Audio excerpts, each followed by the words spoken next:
Tu salud es prioridad. Estar en contacto con tu cuerpo y saber la diferencia entre algo anda mal y algo no anda bien. Y las mujeres muchas veces nos encontramos navegando el estigma relacionado a nuestra salud. Hablar sobre los problemas de nuestra salud a veces se siente prohibido y hasta vergonzoso discutirlo. Y con toda la información en las redes sociales nos quedamos preguntando qué es verdad y qué es mentira. Hay mucha información falsa en las redes sociales. Es difícil saber qué es la verdad. 11 Alive está aquí para ayudar a distinguir la verdad de la mentira en esta edición de Verifiquemos, Salud de la Mujer. Gracias por estar aquí con nosotros. Yo soy Paola Zuro. Aquí en 11 Alive nos enfocamos en traerles la verdad sobre varios temas. Y este mayo, siendo el mes de la salud de la mujer, estamos verificando si algunos estudios y reportajes son factuales. Hacemos esto con nuestra franquicia conocida como Verify o Verifiquemos. Durante la próxima media hora te vamos a traer solamente los hechos gracias a un panel diverso de mujeres expertas. Entonces, empecemos con un tema del que muchos están discutiendo, sugiriendo que las mujeres negras sufren más de fibromas. ¿Es esto verdad? Nuestro equipo de Verify está aquí para distinguir la verdad de la mentira. Nuestras fuentes son la doctora Madeline Sutton, ginecóloga certificada con el Hospital Grady, la Clínica Mayo y un estudio publicado por la Revista Americana de Obstetricia y Ginecología. Primero, es importante explicar qué son los fibromas. Según la Clínica Mayo, los fibromas uterinos son crecimientos que no son cancerosos. Muchas veces aparecen cuando una mujer es fértil. La mayoría de las veces no causan problemas y nunca se convierten en cáncer. La mayoría de las personas, si tienen fibromas, suelen ser muy pequeños. Si se presentan síntomas, pueden aparecer como sangrado menstrual o como dolor en la pelvis o estos otros síntomas. Lo primero que debe de hacer si cree que podrá tener dolor pélvico, su ciclo es más pesado de lo normal y sangra entre periodos, algo así, definitivamente diría que se comunique con su doctor. Según un estudio publicado por la Revista Americana de Obstetricia y Ginecología, la mayoría de las mujeres son diagnosticadas alrededor de los 50 años y los fibromas son más comunes y más dolorosos entre las mujeres negras. Podrían estar evitando a su doctor porque no quieren someterse a una histerectomía, pero una histerectomía no es el único tratamiento para los fibromas. Hay muchas otras opciones, así que no quiero que las personas se sientan miserables, que estén sangrando o sintiendo dolor. Así que no sufras en silencio. Aunque todavía no se conoce el por qué este grupo está siendo más afectado, se está investigando en estos momentos. Un estudio titulado La salud de mujeres negras sugiere que la dieta podría ser un factor. Otro estudio sugiere que tiene que ver con la falta de vitamina D. También se sugiere que las mujeres negras usualmente esperan más tiempo que las mujeres blancas en buscar tratamiento, causando casos más graves y tratamientos médicos más costosos como la cirugía. Expertos dicen que alrededor de 42 de cada 1,000 mujeres al año son hospitalizadas a causa de los fibromas y las mujeres negras representan la mayoría de estos casos. Entonces, podemos verificar que sí, las mujeres negras tienen más probabilidades de ser diagnosticadas con fibromas que las mujeres blancas. Y ahora mismo en el estado de Georgia todavía es legal comprar anticonceptivos de emergencia conocidos como el Plan B, pero todavía hay confusión sobre si esta medicación funciona durante la menstruación. El plan B no funcionará o será mucho menos efectivo si se toma durante la ovulación o cuando ya está ovulando. Entonces, vamos a verificar, ¿el Plan B funciona mientras la ovulación? Nuestras fuentes son la doctora y ginecóloga Ann Beasley, Planned Parenthood y Plan B One Step, la píldora del día después. Para entender cómo funcionan los anticonceptivos de emergencia, le preguntamos a la doctora Beasley. La especialista nos explica que esto tiene que ver con el ciclo de una mujer y un aumento de una hormona llamada luteinizante. Esta le indica al cuerpo que es hora de liberar un óvulo a la trompa de falopio. Los anticonceptivos de emergencia funcionan para detener este proceso. Estos medicamentos en realidad están previniendo o inhibiendo ese aumento de LH. Entonces, el plan B realmente solo es efectivo antes de que ocurra el aumento repentino.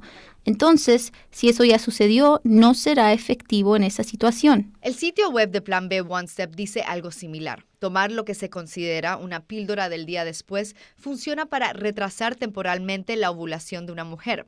Es decir, si no puede haber fertilización, no puede haber embarazo. La compañía también explica que se debe tomar la píldora dentro no más de 72 horas después de tener sexo sin protección y lo más pronto posible para así garantizar su funcionamiento. Entonces, la mejor cosa que puede hacer es tomar la píldora tan pronto hayas tenido relaciones sexuales sin protección. Eso aumentará la probabilidad de que el embarazo aún no haya ocurrido. Hay algunas otras opciones de emergencia que también pueden prevenir el embarazo. Según Planned Parenthood, lo más eficaz es la colocación de un dispositivo de cobre dentro de los 5 días después de la relación sexual sin protección. Usted también puede dejar el aparato DIU dentro hasta por 10 años para prevenir otros posibles embarazos. Un DIU hormonal, si se usa dentro de los 5 días, funciona igual que un DIU de cobre para crear un ambiente tóxico para el esperma.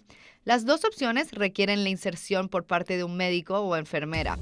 Entonces, podemos verificar. Es cierto, el plan B no funciona durante la ovulación, simplemente la retrasa. Hay informes que reportan que la lactancia es muy beneficiosa para los bebés, pero ¿cuáles son los beneficios para las madres? Reportes informan que la lactancia puede ayudar contra el cáncer. ¿Será verdad? Verifiquemos.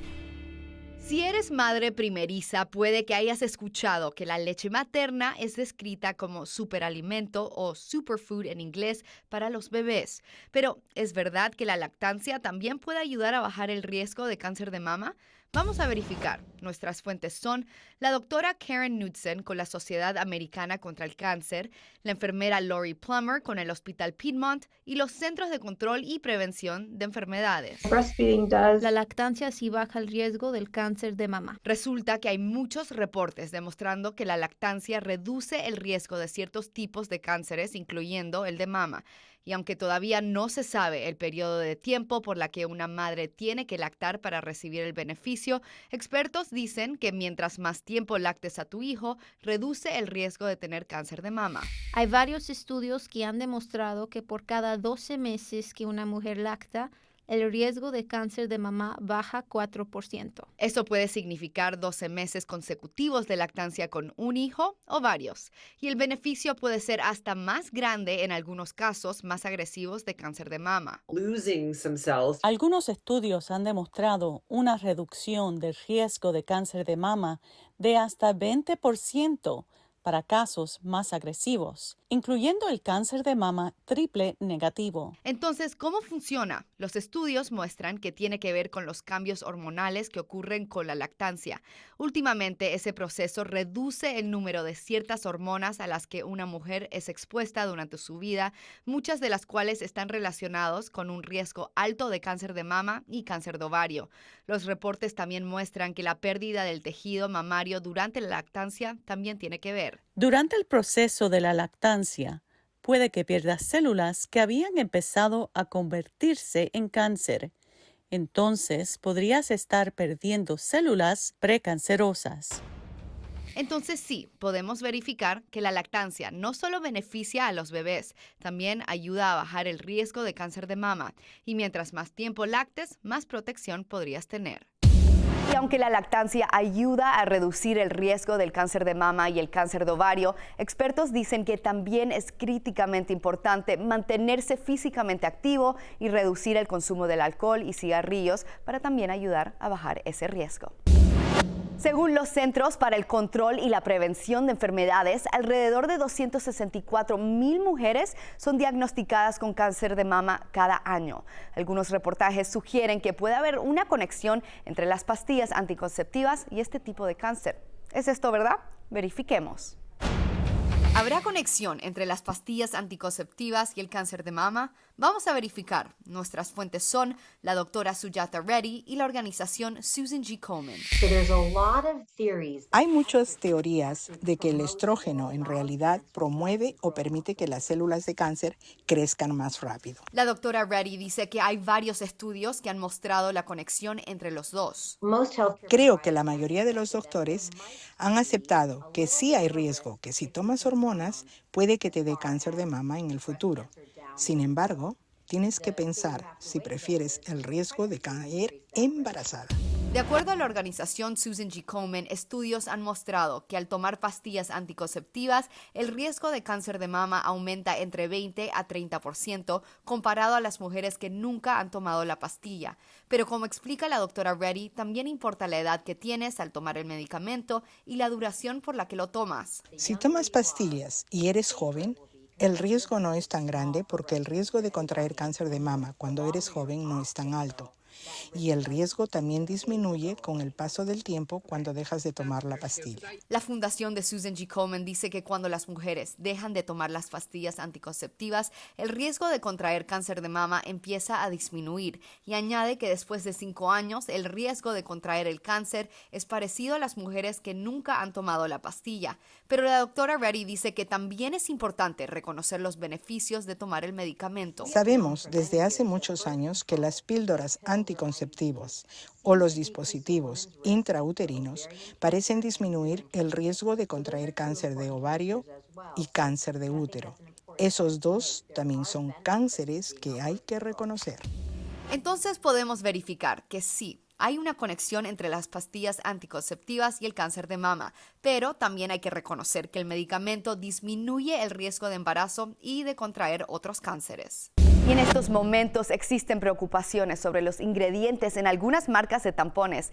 Hay videos que se están compartiendo en TikTok e Instagram diciendo que el dióxido de titanio, un agente blanqueador, puede causar sangramiento. Ya saben cómo hacemos esto. Verifiquemos. ¿Hay evidencia de que el dióxido de titanio en los tampones causa daños reproductivos? Nuestras fuentes son el Colegio Americano de Obstetricia y Ginecólogos, el Consejo Americano de Química, Tampax y la doctora Sujata Reddy. Esto es lo que encontramos. El dióxido de titanio es de color blanco y se utiliza para acentuar el color de ciertos alimentos y productos de diario, incluyendo algunas marcas de tampones.